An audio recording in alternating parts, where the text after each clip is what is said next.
and gentlemen. Welcome back to a whole new podcast all about Disney Channel original movies. I'm Lucas Melby. I'm Jacob Telejohn. Jacob's lying to you right now. He should be full of energy. He said, no, we must do this episode today. And I wanted to take a break. And Jacob, such a slave driver, he's like, no, I hardly do anything during the recording of this episode. I have nothing to do with any other part of it afterwards, but we must do this podcast today. Lucas, he came by to pick me up, and he was very, very depressed. I was just like, hey, do you want to do something with some of our friends? And Jacob's like, no, I am like you now, and all of my friendships are transactional. I only see you for the podcast, and I see nobody else ever. Yeah.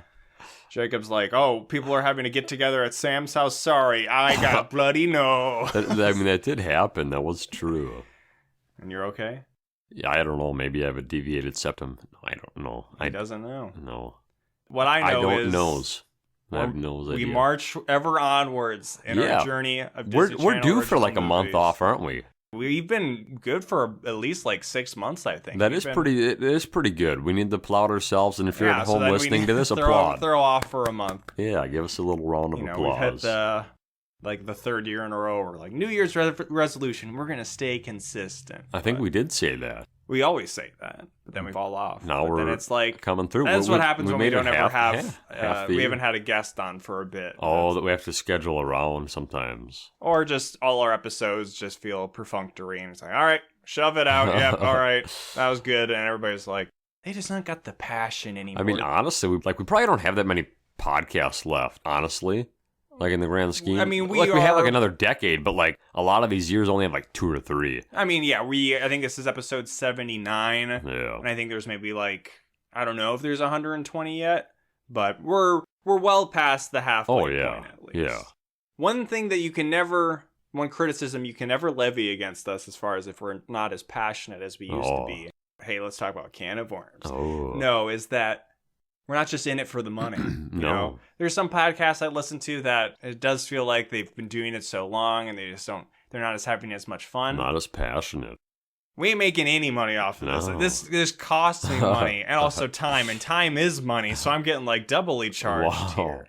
This is all for the love of the DCOM right here. We love DCOMs. And Disney Channel original movies, and the thing you can maybe say is that me and Jacob's friendship is failing, and I would say agree with that. That hurts. That I am truly we kid. That's what we do here. We like to have fun on a whole new pod.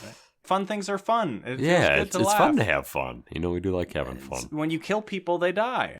Sometimes they come back if they're vampires. Like I one feel of today's like that's characters. where I'm at. Is I'm killed. Every 2-week intervals. Oh God! Starstruck. So are you saying? Oh no! What is it, Den Brother? So are you saying after you finish, uploading the podcast, you're rejuvenated? You feel like a whole new person? Is what you're saying? I feel such a burden. Reborn. You're reborn. Yep. You're reanimated, if you will. Hey, Jacob, you say that in a leading way as if that like connects to anything that we're going to be talking about. Today's spooky character who loves Halloween, some random den girl. The greatest horror movie character in a DCOM, Alex Pearson. Selfish older brother. All right, let's just get into it. Den Brother is the movie we're covering today. Clearly a play on Den Mother. I mean, after we watch the movie, that's clearly the play, but me and Jacob being... Men, strapping men, actually, really men. Epitome, real suitors, masculine specimens here. We have some relation to this movie, as that we were both in Boy Scouts when we were younger. Den Mother is a term in Girl Scouts. This movie doesn't have Girl Scouts specifically, but they have like Bumblebee Troop. That's their fake Girl Scouts, and they still sell cookies. Me and Jacob, we could tell you, selling popcorn, that shit's, nobody wants to buy fucking popcorn. Nobody wants your corn. That shit's so expensive. People love the cookies, and those cookies, obviously they're overpriced, so the girls are making profits for their camping or whatever, but like, those things sell them fucking selves. Yeah. Tag-alongs, shoot those into my mouth. Which one are those ones? That's the chocolate peanut butter. Okay. Can't remember, because they used to be some Samoas, but I think they changed the names of those. Comment below your favorite Girl Scout cookie. Thin Mints, obviously, those are OG. Yeah. They had last year. I think I got some that were like French toast, like sandwich cookies or something. Those fire. They're still bringing the heat. I don't know what new innovations they got in the Boy Scout popcorn space. I would be curious to know because they do sell Girl Scout cookies in the store too. But that's the thing is with the recent change of letting girls be in Boy Scouts. Yeah. That's the thing is like Boy Scouts is actually they have the actual funding. They have the resources for like cool camping. Like they own stuff. They own scout ranches and various places. Where Girl Scouts, I don't think they really have that kind of stuff. So they got the funding through selling cookies, but they don't really get to do anything cool.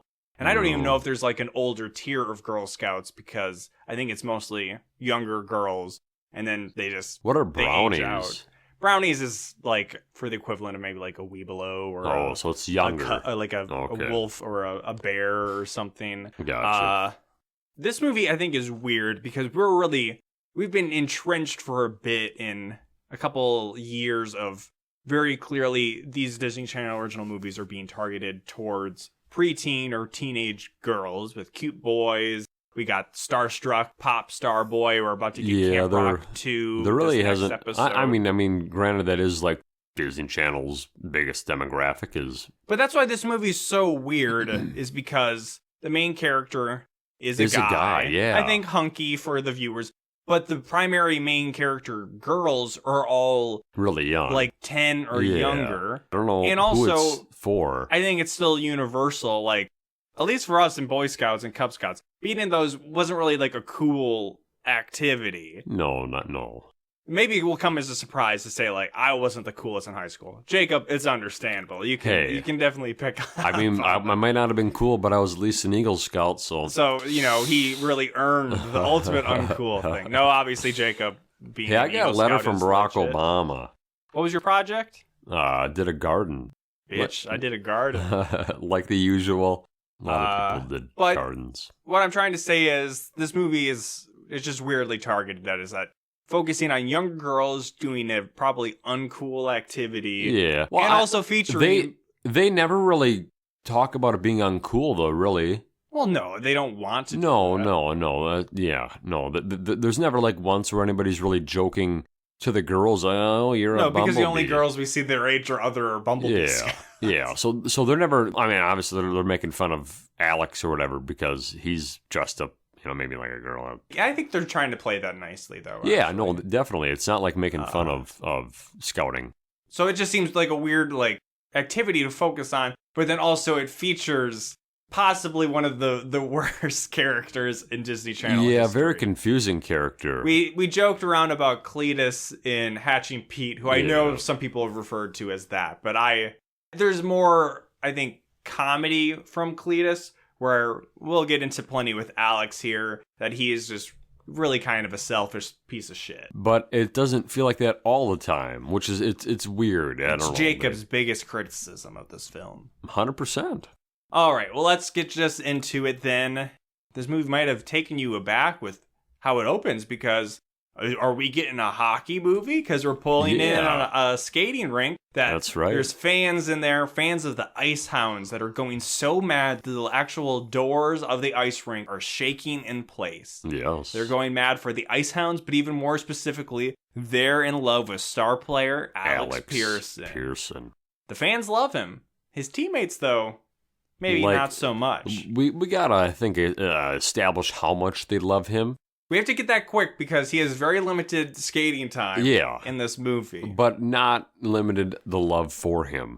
So at this game, one of the first images we see is, if you're in stands, if you're like a crowd, somebody in the crowd, you might have like a little sign you can hold above like your head. But like hundreds of people have these signs, and if you turn them over, it like displays a big I've only image. ever seen these in like video games where like the audience all holds up like a Mario sign or something like that. But like every person has a different like colored square, and like collectively, I think it just says creates go like Alex. A mosaic image building up into go a sign Alex, that go. Says, Alex, you dog, or something. Yes. And Jacob's like, do they hate him? And I'm like, I don't think they go into that level of effort to make a giant mass sign. If they no. Like I was referring to like the players, like his own teammates, kind of don't like him. Because we see that he's definitely a puck hog, if that's a term. We're making it a term. It works. And he ends up actually costing the team the game. The win, despite having a hat trick, which if you don't know is 3 goals. So that means they scored at least 3, which means that they also gave up at least 4 goals. That can't all be Alex's fault. He's actually a good guy, actually. I think he is not passing the puck when he should have, and then he gets it stolen from Titus, I think. Yeah, so at the very end of the game, like, they're on, like, a drive where they're actually tied up, I guess, though. Yeah, it was 3-3. Yeah, they were tied, but, like, maybe his friend, Goose, or no? It's really not that important how they end up losing the game, but after the game, Goose is talking to him. Because he steals the puck from Goose, who wanted to score, because Goose is a good player too, but Alex takes the puck, or tries to take it, trips, falls, puck goes to the other team, they score, they win. Alex is happy, though, about it. He's, like, still laughing, because it's all... He's kind of aloof. Yeah. He's like, man, I got my 3 goals, I got my hat trick, I'm going to be an all-star. So he's all like talking about making it on the all-star team. Yeah, it's personal achievement as opposed to team. The whole team is like bummed. I mean, as they should, they lost the game. But yet everybody's like, Alex, yeah, hat trick, woo. And that absent-mindedness carries forward because Alex is like, I feel like I'm forgetting something. And Goose is, hey, you're supposed to go babysit your sister. So he rushes home to find his sister Emily and their dad, who is a professor. Single dad because their mom did die. That is referenced, but not specified how she died. Yes. But the dad is overworked as a professor at school. He's teaching 5 classes this semester. Yeah. He's got office hours, whole days of the weekend. They do have an Ingrid, right? Yes, they have a quite elderly housekeeper named Ingrid. But she is not a babysitter. She's like old. They seem to employ her more out of charity than any actual efficacy I she think has that of is cleaning fair. their house. She's maybe a family friend. So Alex is late, but is able to kind of play it off, and his dad's like, okay, whatever, just watch your sister. And he, in this situation, doesn't seem like he wants to do it, but he still ends up being kind of a nice brother because he allows the sister Emily to watch Bunny Friends Forever instead of watching the X Games or whatever. Which didn't look like an actual show. No, Bunny Friends Forever. We actually see it later on in the movie too. It kind of just looks like they're moving like 2D clip art around on the screen. There doesn't seem to be any actual animation going on in this supposed cartoon. Also, I wasn't clear if the show was called Bunny Friends or if he was just saying, we're not going to watch Bunny Friends Forever, as saying, we're not going to watch this forever. Night. Yeah. So he's not a total piece of shit. Then the next day, I'm guessing it was the next day, it's kind of weird because he goes to her school, he rides up on his bike, and it's like, was he coming to pick her up on his bicycle? Yeah, I was kind of confused if it was like so his sister's there with like their den. Presumably it's an after-school meeting of her Bumblebee troop. First I thought he was just going to school, but yes, clearly it is either on the weekend or it's after school. As he's coming in, he overhears their current den mother saying like, hey, my husband got this nice job, so we're going to have to move, and I'm not going to be your den mother anymore. Oh no, but the camporee's coming up. Not the camporee. They're just all kind of crestfallen, but then he kind of gets roped in to at least supervising the rest of that meeting. Yeah.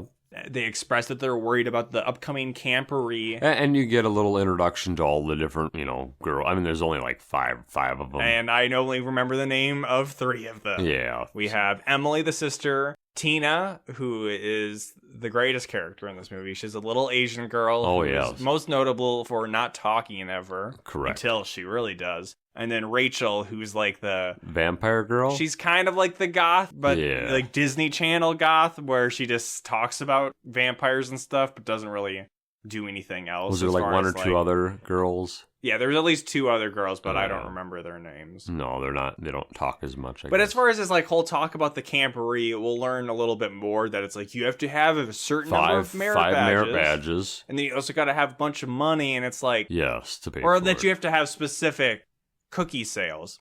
Okay. But really, those sales were always just a way for the kid to earn money. So, like, if you were to... Sometimes, like, my parents would be like, we'll just buy a bunch of popcorn from you. Because at least, like, earn prizes. But it was more like, well, Mom and Dad, you could just, like, be better use of money. Just put that money in and not spend it on popcorn to get, like, the percentage or whatever off. But it was more to support kids being able to go to camping trips. So that's kind of like a weird thing. And also, the equivalent, I think, would this be like the Scout Jamboree or whatever? Do you ever remember going to that? I don't think I ever did, but I think that's what it would be. It wasn't super great, but it was like a big regional gathering of Boy Scout I think troops, that's a fair comparison. We bought like marshmallow guns or something, and you just kind of park in like a gravel pit or something. Oh. Not a great situation, but that's what they want to go to. Alex runs the rest of their meeting, and then didn't really figure out why, but for some reason goes and takes them to a local rink, skating outdoor rink. I don't know and has if he was just trying to like get some practice in himself, and that or was he just only knows hockey, so that's what he forced upon them. Yeah, I mean that's possible too. And then we run into a character who doesn't have too large of a role to play in this movie, but I thought he was a cuter looking guy than Alex. And that is mean guy from the rival team, the Norsemen, I believe. Yes. Titus. He does wink at Alex quite a bit. So he's like, hey, Alex, why are you playing with girls? Is it because you suck and you lost the last game? And Alex is like, fuck you, man. And they get in a fight, and it happens off screen, but it's implied that Alex gets punched in the eye and loses the fight. And loses an eye. And then we cut back to him back at home, very much like in the Sandlot, putting a big steak on his face. Yes, he's laying down, reclined, with a big old steak on his black eye. What's the deal with that? Is it just like it's a cold thing that is maybe malleable to put on your face, or is there some greater thing of like the raw meat juices help with the healing process? That is the thing they do in sport, and not just sports movies. Or is that just a thing that happens in movies or something that now just gets perpetuated as like this is a normal thing to do? I would see like people putting like frozen like peas, like in a bag or whatever. But that's just essentially just something like cold, an ice bag. But it's also malleable, like you said. Like you can. I don't know. It's weird, but it's supposed to be kind of funny too. Then it's a love interest time. So after he gets a little chewed out again by Goose, where Goose is trying to give it to Matisse, Alex straight, and Alex is too much of a self-centered idiot to ever pick on what Goose is telling him. And in this situation, he's just kind of ignoring him because, yes, as Jacob ASMR in there, Matisse. His love interest is named Matisse, which is quite original name. Yeah. I believe the last name of an artist, but not the first name of any woman I know. I was definitely a fan of Matisse. She seems like a real wholesome girl. All right. No comment. She seems like a very sweet young woman. Well, I found something endearing about her is that she blows off Alex when he's trying to that was fun. Make that was good. Her. Like at first, she makes fun of his black eye that he has. Well, yeah, because he's talking to his friend Goose, and he's like, "Oh, she looked at me at the game. I'm gonna go make my move." So from that, it kind of sounded like maybe they had never talked ever before. But their conversation between them when he finally goes and talks to her seemed like they had always chat the shit, like they were familiar with one another. I got this black eye from getting in a fight with a lot of guys. And she's like, oh, I thought it was maybe when you like screwed over your team and fell down and let the other team win. Yeah. And he's like, no, what are you doing on Friday? And she says, got I'm plans. Busy. He's like, what are you doing? She's like, well, I'll figure it out. I'll figure something out. And then he's like, well, Matisse, I'm a very eligible bachelor. Yeah. People are lining up to me. So this was the first. Like, shut the fuck up, Alex. Yeah. So this was the first part that I was like, I thought he was maybe okay because he decided to do all that stuff with like his sister and the troop. Like originally, like the whole like he screwed over his hockey team. Okay, like this dude's selfish. He's a piece of crap. But then he like went into helping out the sister and the troop without anything benefiting him. Like there was no benefit to him doing the meetings or whatever he did with them and doing that stuff. But then here, he's right back to being just shitty. Well, at this point, he's only done one meeting so far. And we'll see why he maybe continues to do some of those. Yes, But this ends, she trips him because he's walking around with like his hockey stick. And he's like putting all of his weight on it, I guess. And she just knocks it out from underneath him.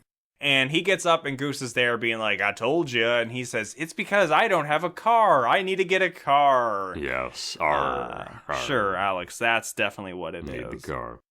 At the next hockey game, the ref is talking to Alex's coach and being like, hey, if he's not here soon... He's got 10 seconds or I'm suspending the whole team or something, or right? Or he's just ejected from the game. And he makes this huge dramatic entrance, skates through a... Paper thing. Yeah, paper sign. The lights are all flashing. People are cheering Alex.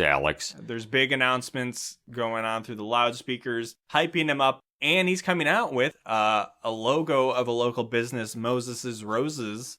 I almost said it's Moses's Roses. Moses's right across his jacket chest. Or on his it was jersey. covering, like, I think the team's name or something. The gall of disrespecting the Ice Hounds.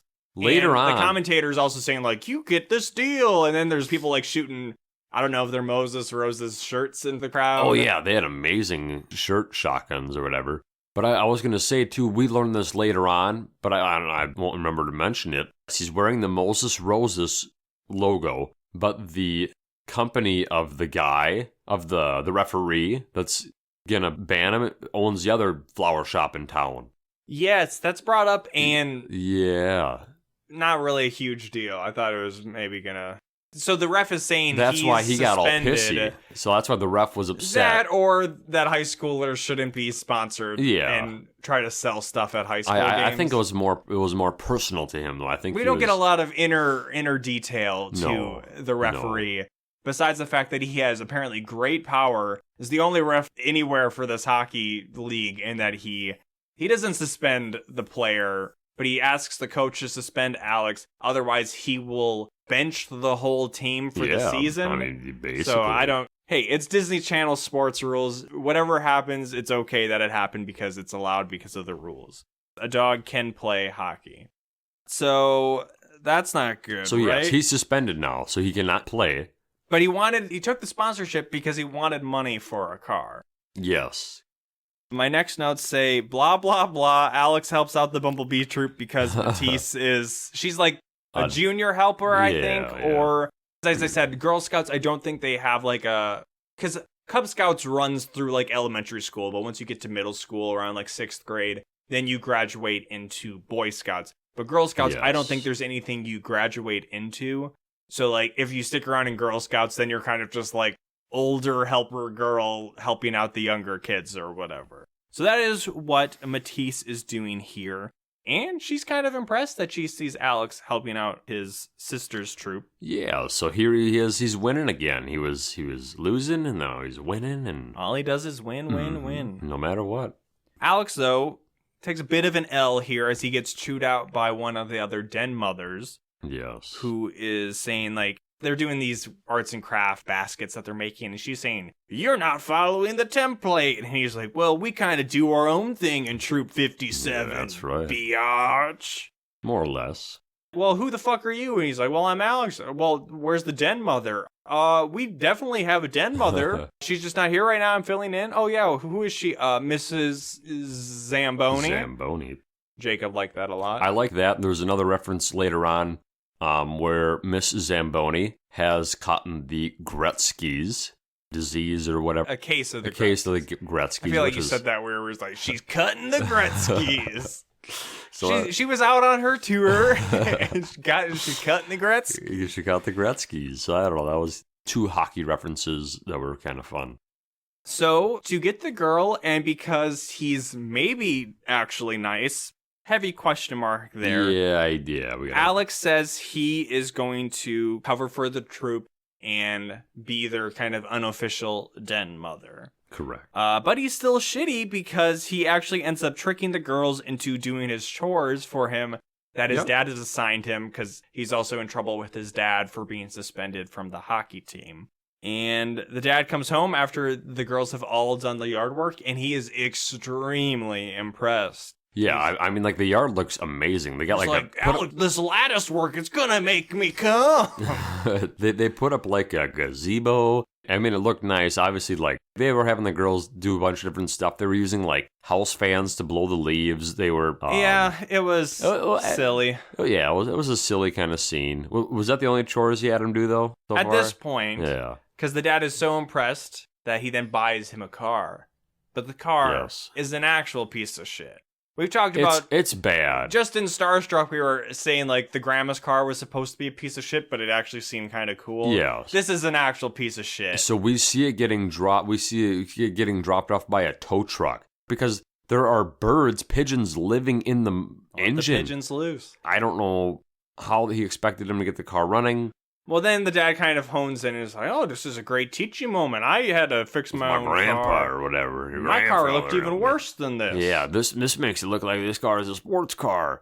But I mean, it's just bad. It's so just the dad imagine the worst is car treating ever. Alex fixing the car as essentially a chore, but then also gives him other chores to do. Yeah. Which then Alex quickly has an idea. He's like, well, I'll just trick the girls again. And they're like, we're not going to fall for that, Alex. But then he does trick them because he... Merit badges. Starts to falsify merit badges yes. that are tied to the different chores that they're doing, like painting the garage door. He paints the garage. He has them put the car together for him.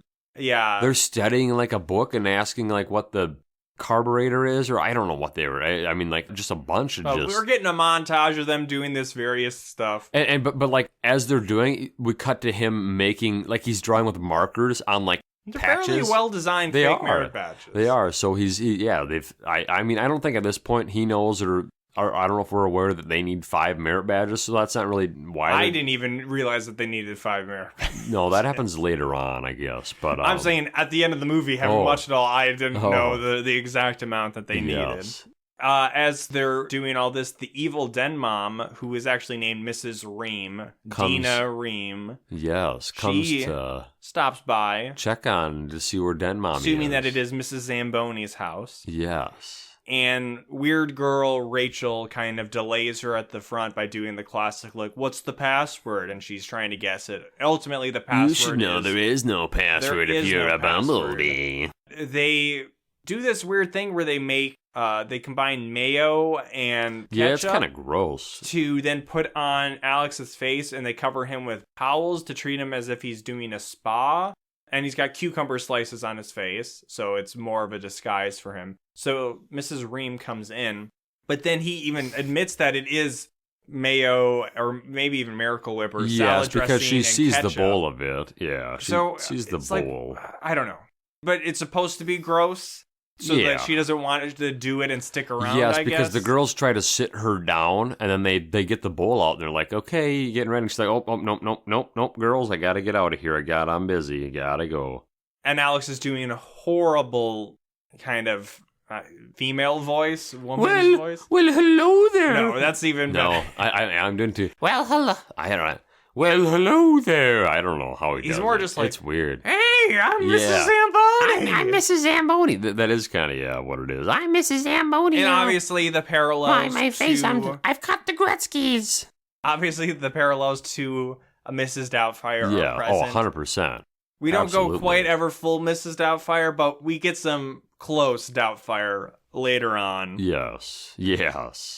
Yeah, eventually the evil den mom, she gets scared away, but she leaves by saying to Mrs. Zamboni, like, hey, keep an eye out for that Alex kid. He's no good. And he says something like, he's a swell young boy, doesn't he? I mean, I'm sure he says something that kind of makes him sound better. I'm not really sure, but somehow in this conversation, he says something as Mrs. Zamboni about, maybe it's like an upcoming den mothers meeting where Matisse is going to be there. So afterwards, the girls are like, ew, you've got a date with Matisse. And so then they want to help him.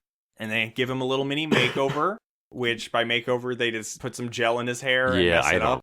And I guess it looks bad. I don't know if the timeline is exactly right, but I believe it's supposed to be that, like, it's supposed to look like Robert Pattinson's hair in the Twilight movies. Suppose. It looks terrible. If that happened around 2010 or so. And they give him some tips like, talk about her, not yourself. Open the car door for her. Also the car, we saw them fixing it earlier, but now the car is just completely redone. It looks amazing. One of the girls' dads runs an auto body shop. Yeah, so my dad. Okay, yeah. Well, Alex he just keeps winning. It was like a yellow, nice car. Maybe Bumblebee themed. It looked pretty good. So then he goes and picks up Matisse, and she says she really likes his hair. And he says, oh, well, the girls did it for me. And she's like, now I really like it. That makes it cuter. Yeah. Let me fix it for you. And then she kind of just like pats his head twice, and it looks... the same. Worse. The same or maybe just slightly worse. And then it's like, okay, sure. Oh, whatever. Then they go to that den mothers meeting. Alex is the only guy there. And Mrs. Ream seems to be kind of like the tyrannical, mom who's forcing her way. Yeah, I mean, she's a real BI double itch. She's a real bumble bitch. Oh, there we go. They're talking about cookie sales, and then Alex kind of happens into a bit of a turf He's like, yeah, we're really far behind, but I'll maybe have the kids go to the mall. And everybody's like, oh, the mall. That's where Troop 66 sells. 69 goes. No. And 66, it could be Troop 666. Oh. And that's where Mrs. Ream is. That's right. That's where she sells. And then he's like, well, why is there a monopoly on? There should not be a monopoly. Yeah, why can't everybody sell them? Maybe we should have a competition, and whoever does the best, they get to sell there So this forever. is kind of fun because like all the other mothers were like, yeah, that sounds like a great idea. Yeah, but you see her like oh no, this is just... The outcome was women can't stand up for themselves. They need a strong man to come in and speak for them. And that's what happens is they're going to have a cookie blitz that Saturday at the mall. At the mall for everybody. And Matisse was really impressed. Like, yes, that's crazy what that was you a did. Great idea. You're such a manly man. Thank you for speaking on my behalf, future husband man. Ooh. I dedicate my purity ring to you now. And we said it. Cue the cookie blitz. We get a montage set to a song called Girl Thing. Ooh. It's a girl thing. You don't understand. Yeah. Where they have a cookie launcher. Yeah, they have a bit of a weird system where they are shooting cookies out of a gun. And then whoever catches it has to pay them for the cookies. And then, another Girl Scout somehow teleports to them to be like, that is $5, please. And they're wearing one of like the bank teller hats to be like, she's the money one. I think she's actually supposed to be in like a couple other scenes, like she's the math one. There was a point where there's a small train, like you might see. Yeah, I wasn't really clear on what that was about. So somebody was on the back of this train selling cookies. I believe it was his little sister, and it almost runs over Mrs. Ream. Oh my gosh. And they frickin' should have. And it's like, I don't know if this kind of chaotic energy would be really that conducive to cookie sales, but it's apparently working. Oh, another thing, too. So they had the launcher, they had the train, but they were also offering Alex autographs with every sold box. Are you clear on that, or do we just think that happened? There was 100. There was like a my poster head was of down somebody. For a lot of this taking notes, so I wasn't sure. There was some poster, and they're definitely selling out. It said one free autograph with every box. Okay. I don't know if it was I wasn't Alex's sure if face. there was just a situation where people was. were like writing on order forms, and you thought they were. It maybe be something to go back. I'm sure they were Alex's autographs. It was I'm weird wrong. though. You don't say tour weird at all. Tour. Alex needs to go on tour to sell cookies. Well, he needs to maybe take a bit of a tour around the mall because Mrs. Ream is like, well... Where's your dead mother? You cannot Mrs. sell the Zamboni cookies. was supposed to be here, wasn't she? Oh, well, she is here. She's not here. She's a reticent den mother where she's just out shopping in the mall and not actually overseeing the girls. She is shopping in Big Women's R Us currently.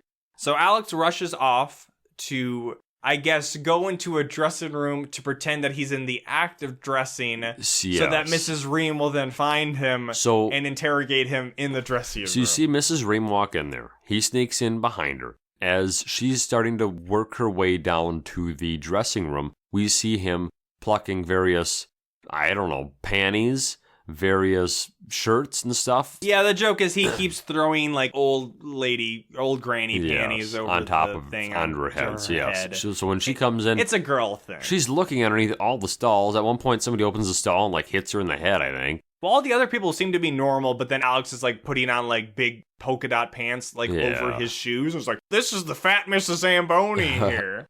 First, I thought like he was going to do a Miss Doubtfire, like put on all the clothes and pretend to be her, but I guess or just shove his face into something to cover up that it's the flour. Yeah. So I don't know. That's not flour. That's Camp Rock. He puts his face in a pie. Oh, that's right. Cream pie. Yeah. Robin Williams rolling over in his grave. Sad.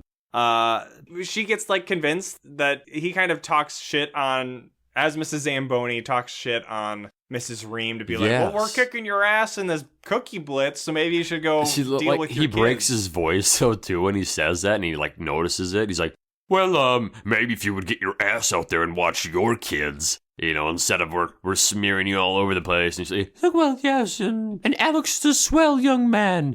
So she's convinced that Mrs. Zamboni is legit. Yeah. She walks out. Then Matisse happens in there too. Matisse walks in. And She's talking to Mrs. Zamboni. I thought Matisse picked up that it was Alex at first. That'd be interesting. I thought that because she said Alex, she heard him mentioning Alex to when she was leaving, I guess. And then they have a back and forth like, oh, Alex. Mrs. Zamboni's, oh, Alex talks so much about you, Matisse. He does? Yeah. I love him so much because he talks about me. And then Alex says, he had to beg me. He got on his knees and begged me to be the den mother to help the children. I hate these kids, but Alex loves them so much. So Matisse walks away being in love with Alex. Yeah. Everybody's convinced with Mrs. Zamboni. Alex walks out of the store triumphantly. The girls So he wins again. Alex keeps winning. But again, he gets a bit of an L here because his girls are coming up to celebrate how many cookies they've sold. But then some other girls' troops notice that their badges seem like bullshit. Yeah, so they call them out. And they're like, and apparently, though, maybe this is a Girl Scout thing that there could be independent research badges. Correct. But then Matisse pops up and says, well, only one or two should be, not all of them. Yeah. And there's a very funny bit where, oh, what's this badge supposed to be? Well, I got this one for making Alex and his friends lunch. And we didn't see that scene. We didn't see that happen, but no. Because Alex doesn't actually seemingly have any other friends. No. I don't know if Goose is even technically his friend. But no. So yes, Alex, finally, stuff seems to turn on him pretty quickly. Yeah. Matisse doesn't like him all of a sudden. I don't know if she even realizes that all the badges were for chores that he was making them do. It's just like, how could you do so many independent research badges? I'm appalled. I don't like you. She sticks to the rules, Obviously, man. the kids in the troop, they're mad because they were under the impression that they were doing real. legit work. Yeah. And then Mrs. Ream is just like, haha, your troop does suck. They need to have 5 merit badges to get to the camp. I think that's when they dropped that, actually. So my next note is, I don't even know if it's too much of a debate. Is Alex one of the worst DCOM characters? That's what I said. So he goes through so many ups and downs. Like, usually a character will just be really shitty, and then they get corrected throughout the movie, and they're usually better. It's not usually like they're okay, they're shitty, they're okay, they're shitty, they're okay, and it happens it's up down 5 times, 6 times throughout this movie. And it's one of those things where maybe again, obviously, the classic we always return to is Cody from the 13th year. Cody. I think Cody is not a relatable or very likable main character. But for the audience, the viewers at the time, and in this situation, well, maybe Alex, he's a hunky boy.Maybe that's all that matters. And some of the stuff that he's doing that I think is not very even subtly very self-centered. Maybe that just washes past people and they don't really pick up on it. But I think he's pretty bad. No, I would agree. I would actually say worse than Cody. I think Cody is just unrelatable. Alex is actually, I think I said earlier in the episode, a self-centered piece of shit. Unequivocally. And Matisse and the girls agree with me because they hate him right now. But that won't last for long. Not too long. But remember the start of this movie and how hockey was a thing? And that's back. Hockey's here, and so is Goose. Yeah. Remember Goose? Yeah, Goose is on the loose. Goose is on the loose. So I think he is at the school because we see him setting up something in a minute or two. We've seen that he's set up orientation what course, this situation is, he goes because he's struck out with the girls, so he's going back to the boys, and he watches their hockey game. I believe they lose, so then Goose sees him in the audience, and they're talking, and Goose is like, hey man, you're probably just here thinking you would have saved the day, just leave us alone, let us do hockey.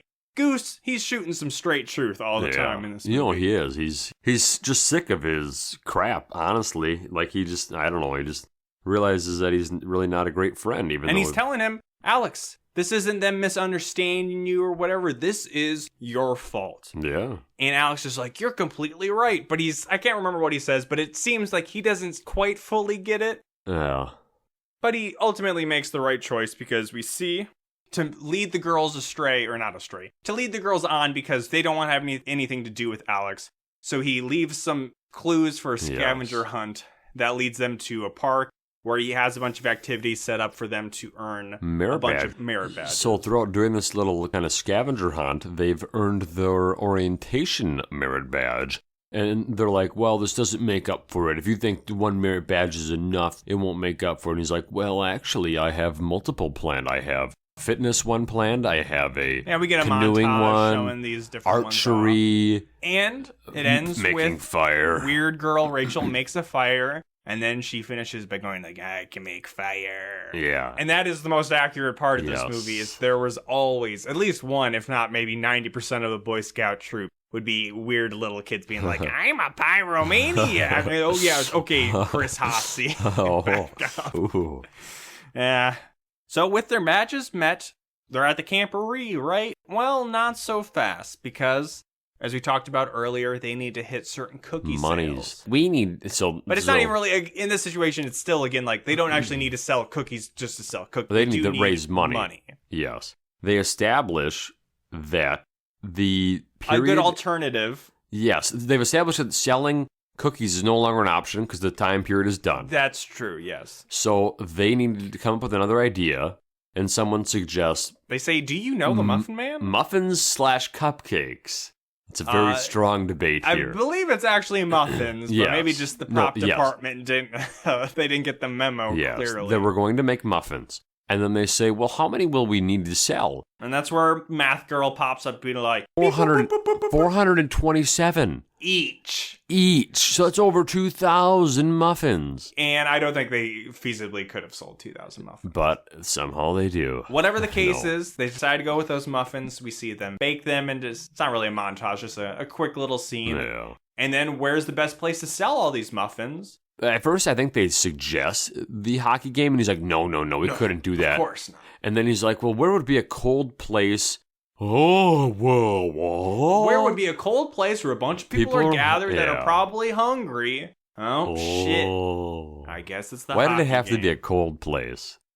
Everywhere's cold when you're not Alex. That's true. He says we can't go to the hockey game because Mrs. Ream will be there. Because Mrs. Ream's husband, I don't know if I've said yet, is actually the evil ref that wanted Alex suspended from the game. Correct. The one who owns the other... Who also owns the rival to Moses' Roses. Roses, exactly. It's a full circle. If she's there, she's going to be like, where's Mrs. Zamboni? Well, maybe Mrs. Zamboni can be there. And this is where we get their closest attempt at a Mrs. Doubtfire, because creepy girl Rachel, along with being a pyromaniac and kind of a goth girl, is also into Halloween and makeup, very much like in, let's see, Friday the 13th Part 4, where, what's his name? Mouth from the Goonies. Hey. Corey Feldman. Corey Feldman, as a little boy, is able to make very elaborate Halloween masks, which then allows him to make himself look like little boy Jason at the end of the movie, which then scares real Jason. I'm not a big fan of Part 4. It's fine, but some people say it's like the best 13th movie. Number 4? Number 4. Okay. Titled The Final Chapter. It would be followed up by only like 6 other movies. True. Including one called A New Beginning, which is Part 5. Not a fan favorite, but that one's pretty funny, actually. I like that one. Whatever the case, what's this Mrs. Zamboni going to look like? Well, we get to be held in anticipation for a little bit, because we see them selling their cupcakes, as Jacob alluded to. They're selling them out of... You know, those kind of hanging. Yeah. You know, people might sell popcorns, peanuts or popcorn. At a game. But they say cupcakes on them. False advertising. But that doesn't seem to be hurting their initial sales too much. Everyone's selling cupcakes. Everyone's buying them. Matisse buys some. She buys from, what was that young girl's name that's selling them? Well, hold off. Okay. We gotta, lead into it. Jacob's the type of person that when we're listening to like music driving in the car, he just says like a line that's like 3 lines from there just because he's like, hey, I gotta get it in. I'm too excited. I need to say it. And I'm like, nope, there's a process to this. Let's get there. Because Mrs. Ream stops by and says, oh, well, where's Mrs. Zamboni? Yeah. And you might think this is the top 10 DCOM scene right here. Wow. Mrs. Zamboni in action. Not quite. We'll get there. But Mrs. Zamboni first. She's not there The makeup job, it's not too elaborate of a transformation. He's got a pointy nose. He's got some kind of like... a lot of makeup on his face. Saggy cheeks and a little bit of like a jowl to his neck. Makeup, lipstick, glasses, a pillow, a wig. A pillow under his chest. Not really accentuating his hefty bosom as much as he maybe is trying to say. Yes. Doing the voice, and... I don't really remember what he says, but Mrs. Ream, she buys into it. But really, I want to talk about little girl Tina. We've briefly mentioned her. Yes. Her main characteristic is that she doesn't talk a lot. She's a very quiet little Asian girl. But they need to sell 2,000 or so muffins. So that means everybody's got to pitch in. Everybody's got to do their share. Work on their sales pitch, and that means you too, Tina. So and we get to see Tina. Was perhaps, maybe, like you said, one of the better scenes we've ever seen in a DCOM. She's walking around hawking her good... Hey, yo, get your peanuts! Hey, you blue hat, you want a muffin here? Hey, I'm walking here, I'm tossing muffins. Oh, sorry, I hit you in the face. Whatever, that's $5 more. Hey, dog, get your muffins. Yeah, and she said that. She's like, hey, oh, hi, Tina. Oh, hi. And she's like, oh, I think I found my summer calling, my summer job, I think is what she says. And I'm like, I don't think you can just, I don't even know if it's really allowed that they're selling them there. I think Probably you gotta not. like, You need a vendor license, yeah. And that just reminded me of when we were pretty good. in National Honor Society. NHS? Was the thing in high school that I really, you do it just to like earn like a tassel to wear at graduation. Yes, I got my gold tassel. I did not earn mine, I don't think. But we helped out at my elementary school one year. They were doing a carnival, and there was like high schoolers volunteering. I remember you doing that. And I guess I don't remember if Jacob was there. I remember you telling me. Okay. Didn't you do like a gunny sack race? Yeah, we were in charge of the gunny sack race. I remember that. Didn't seem inherently popular. But what I started to do was do kind of similar of like a carnival barker thing where I'd go, come on down to try to get a sack race. Only 5 tickets or whatever. But you would only scare more and more children away. And I would say stuff like, Colonel Sanders only said once that the thing I like more than fried chicken is a good old-fashioned gunner sack race. Come on down. Oh. I think I maybe even said like, John F. Kennedy said, the only thing I like more than a bullet in the head is a good old-fashioned gunner sack race. Jesus Christ. And we also set it up where one of our friends, Devin, who was a high schooler, but he was smaller, he would race against the kids, and we had it fixed where Devin would always just trip like halfway through the race to let the kids beat him. So. That's fun. Then it became more popular, and kids were having a good time. Yeah. Not as good as we had watching Den Brother, though. Because Matisse, she talked to Tina, whatever. Alex, though, he's trying to sell some muffins. He's by the kind of team's box. He's overhearing his coach, though, talking about... He's like, man, if Alex is here right now... Oh, man, I fucking miss Alex. I would unsuspend him right now. I'd let him play right in the game. And he's like, you would let Alex play right now? And he literally just takes everything off. Right then and there. He takes the sellers... He kind of just takes off, like... The sellers thing. Yeah, he takes off his sellers thing. The wig. Mostly keeps... and the wig, but keeps mostly everything else on. Yeah. He keeps... So he's wearing a hockey helmet. Where did he get his freaking skates? Where did he get skates from? He put them on very quickly. He literally just jumps over the thing and just goes skates, which would have been too many men on the ice, so they would have got a penalty for that. And there's only like 10 seconds left in the game. Yeah, I don't know if there's a timeout so the whole team is in the box or something. But then he gets out there immediately. He steals the puck probably from somebody. Scores, and the commentators are like, that's 1 in a million. That ain't no rapping granny. That's Alex out there. So then everybody's like, oh. Including Mrs. Ream. Ream sees it. Him out there. The dad sees it. The girls see it, and they're upset. And so does Matisse. She's upset. And so is his team. I'm trying to keep track in my head about when different people are upset at him. Everybody's just mad at him. This is another down point for him. Yes, this is what I'm saying. He goes up and down. He showed up good. And Goose is like, Zamboni. Fuck you, Alex. And Alex is like, what's the matter? What's the matter, brah? We won, brah. Come on, brah. Yeah. And he says, no, we didn't win. You won. And this is when I asked you how much time was left. There's only 20 minutes left of the movie. That's actually more than oftentimes we have in these. Oftentimes it's more like, how are they going to resolve this in the last 10 or 15 minutes of the movie? But Den Brothers, solid 90 minutes. I still got like a paragraph of notes here. So yes. I wish it was Everybody's over. upset with him, maybe outside of the coach, because the coach is like, we won, yeah. So like the coach is happy. He's Alex fan and Alex is happy, and that is it. Everybody else is pissed.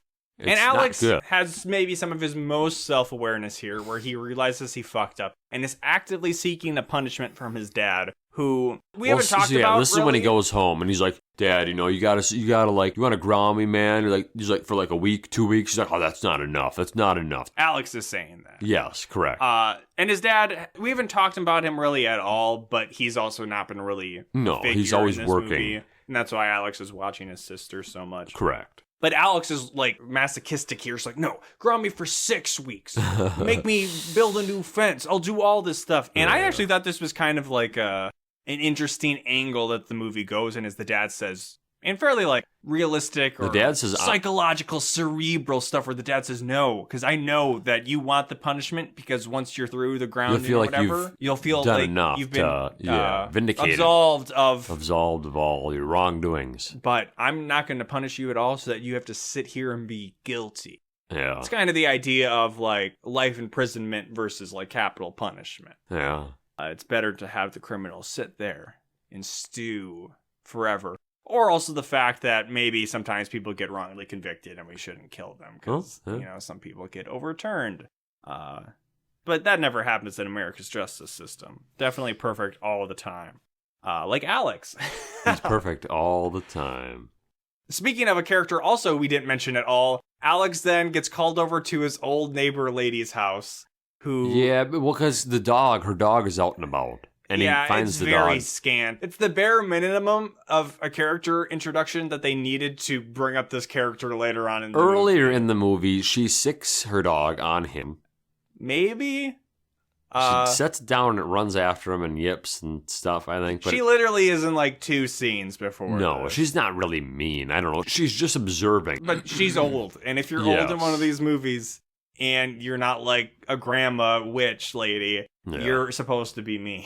So he brings the dog to her. She answers the door and she doesn't seem very surprised. She just does say, "Thank you for returning my dog." But she says, maybe she does say thank you, Miss Zamboni. Let me get through it. Blah, blah, blah. She was actually his mom's den mother. Yes. So she calls Miss Zamboni. There's pictures on the walls. There's Alex's mom was not Mrs. Zamboni. No. Like you said, she was the den mother of the mother. Alex's mom. He didn't know that before, but he's like, that picture is in my house, and it's a picture of... I didn't even see that picture. Oh, yeah. In her house, she has, like, framed sashes with all the merit badges. She has, like, 4 of those, and then she goes on to explain, well, that's my daughter's, that's mine. Jake, this is fun. This is, like, lore. This is the lore I need. My notes literally say movies. Blah, blah, blah here. She was the mom's den mother. Yes. The mom was a great scout. We don't know how the mom died. Alex feels guilty that the mom wasn't the den mom, and she's like, hey, if you fix up my house, I'll be their den mother. Exactly. Okay? Yep. Deal. Enough said. End of movie, right? Well, not quite. So Alex goes then and apologizes to the girls, and then... Where are they at? What are they doing? They're just at their meeting. Even though they're always in this constant state of like, our troop is disbanded, they just still keep meeting. Because you can't they didn't want to disband that. Because they're all such good friends. And this is what keeps them together. So he goes and apologizes. Then all of them repeatedly call him a jerk. They all take turns saying, "You're a fucking jerk, Alex. You goddamn piece of fucking shit." Yeah. And then he's like, "Okay, all right, that's enough." And then the old lady's name is Mrs. J. She comes in and introduces herself and has very elaborate. She's in suit. She's in full garb. Lucas called her a Nazi. That was maybe unfair. But it's how it's like strict, like a general pat. You could compare like Boy Scouts to looking like Hitler Youth. If you got a neckerchief or like a hat on or something, you're gonna look like something else. She was a modern Patton. And she gives the girls a good speech, and then also asks Alex to like leave afterwards. And she says, "Well, you all actually weren't very good Bumblebee Scouts because Scouts are supposed to be honest. And you were complicit in this lie about Mrs. Zamboni." And I'm like, that's really not fair, Mrs. J. But it's true. But we gotta protect Alex. And hey, those little girls, they were asking for it. You saw them there? You saw how they were acting? They were asking for Alex to lie to be their den mother. Yes, correct. I'm not trying to blame the victims, but like, that's just how it is. Victim blaming. Time for the big game. Yeah, basically. So we didn't make it clear that game where Alex got into as Mrs. Zamboni. Got into the championship. A deciding game. And by him scoring the winning goal, they get to go to the finals game. The big game. Where they get a face-off against, I think it's the Norsemen. Which are the people that made fun of him. Mean Titus. That like winks at him all the time at the roller rink. And they got a face-off. Yes. The game isn't really that exciting. So before the game, though, Alex has a big speech.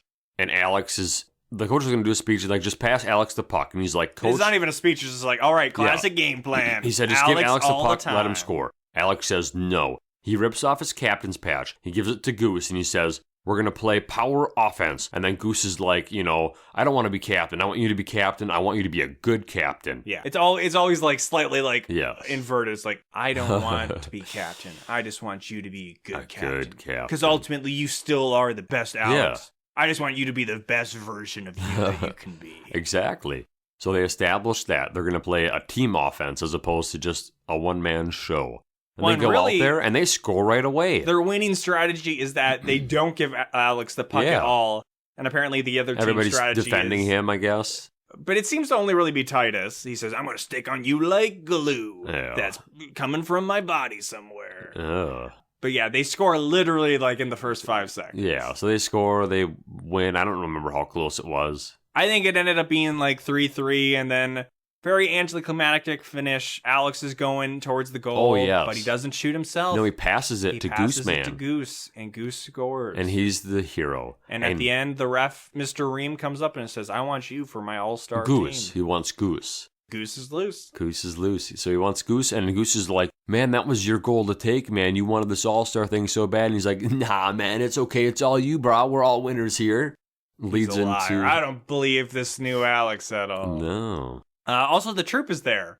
They come down with Matisse, and they're all like, hey, Alex, you did the right thing. We love you now. Everybody loves Alex. They're actually chanting. Yeah, Matisse loves him, too. Oh, actually, no, they're not chanting Alex yet. That comes later. Later on, in the last 5 minutes.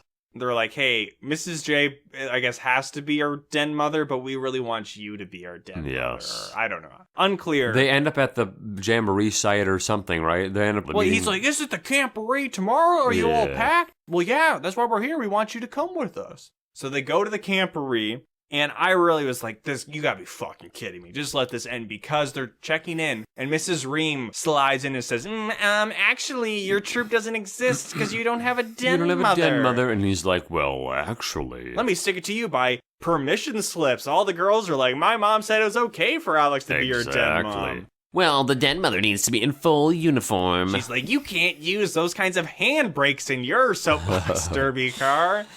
And then Matisse is there, and she says, Alex, come here. That was a callback to the Frankie Muniz movie, for those who didn't get the reference. For the true fans. I just didn't want to spell it out for it. But Jacob is true to recognize that nobody would have gotten that reference. Nobody would have gotten that reference. Spelling it out. Then he goes into a sweat lodge or something. Yeah, it was a teepee, wasn't it? Something like that. And he comes out and he's in a skirt. He's got the full uniform, skirt and all. And he's decked out. And Mrs. Ream faints. I don't know, something. Dies.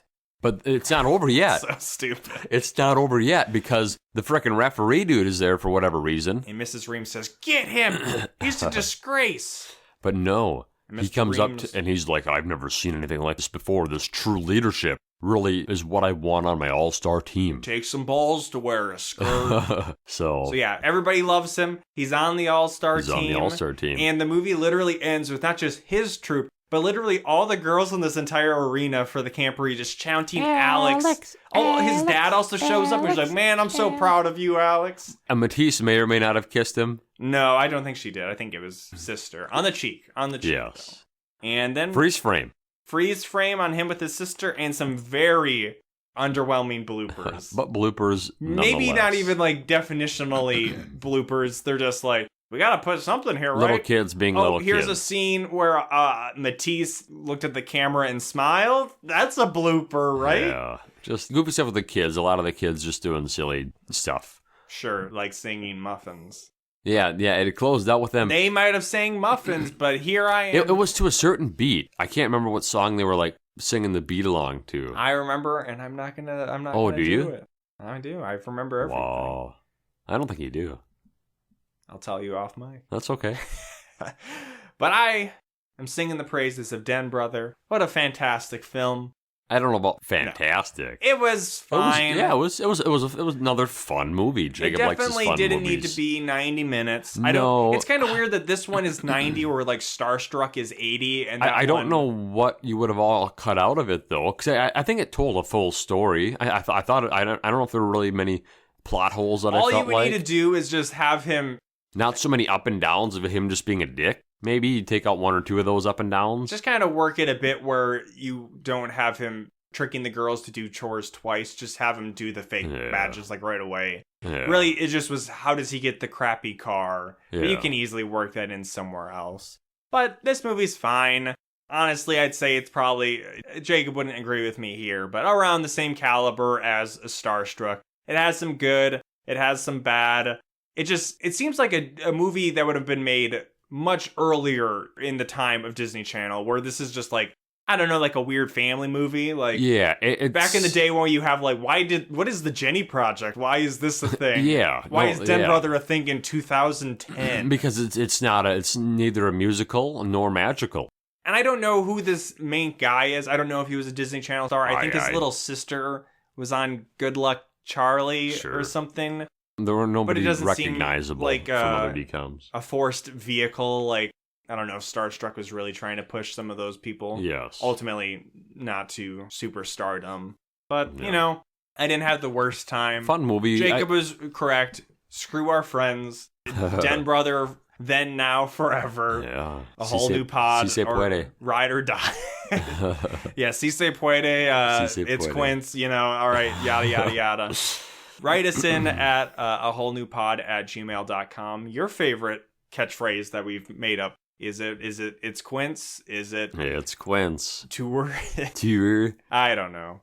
We don't have too many of them. Maybe there's some I've even forgotten. Who knows? But you can write us again. That is aholnewpod@gmail.com. Find us on your favorite podcast platform of choice. YouTube, comment, rate, subscribe. YouTube.com/aholnewpod.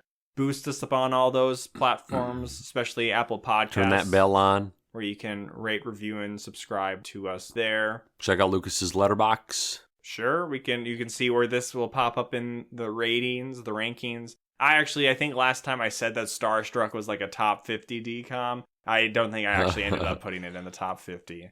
There's just a great middle of DCOMs where they're all kind of around like the same rating-wise for me. And then when I determine placement, I just gotta like go with my gut and be like, is this movie better than Hounded? Probably, but Hounded was crazier. Yes. So check out AWM Pod on Twitter. Thank you. And I didn't need to stumble over what the name was. Follow. Make Dustin's heart grow 10 times bigger. Certain sizes bigger, but not too big, you know, because that's actually dangerous. That's how Eddie Guerrero died. Yeah. And we're almost to the end, but before we go, I think it's just a foregone statement. Of course, Alex Pearson could have stopped 9/11. Yeah, I mean, what couldn't he do? I mean, at the end, he won everything. He got the girl, he got the girls, he got the car. He got so many. He got the win. He got his friends back. He got everybody's love. He's got Goose backing him up. There's literally nobody. He's maybe in disguise. He's maybe the master of disguise. Mrs. Ream is his only opponent. And she was committed afterwards. She went insane with how absolutely destroyed she was. The day after, what Alex happened Pearson. to Mrs. Ream? She's in Arkham Asylum. Because she lost her ability to sell cookies at the mall. Yeah, she doesn't have anything.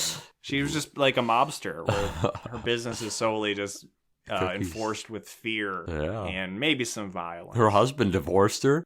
Whatever. This podcast is almost approaching at least spitting distance of being as long as the movie is without editing. So that's okay. With that, channeling our Boy Scout heritage, we'll sign off by saying a Scout is trustworthy, loyal, helpful, friendly, courteous, kind, obedient, cheerful, thrifty, brave, clean, and reverent. These nuts.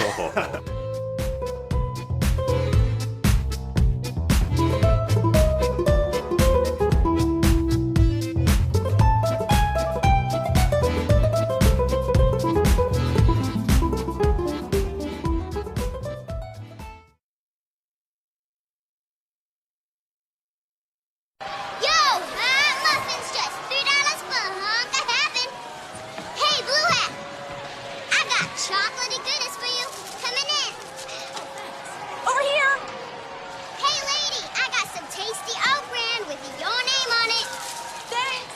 Hey, I'll take a blueberry one. Sure thing, sister. Oh, hey, Matisse. Is that you, Tina? Yeah. I don't know what came over me, but I kind of like it.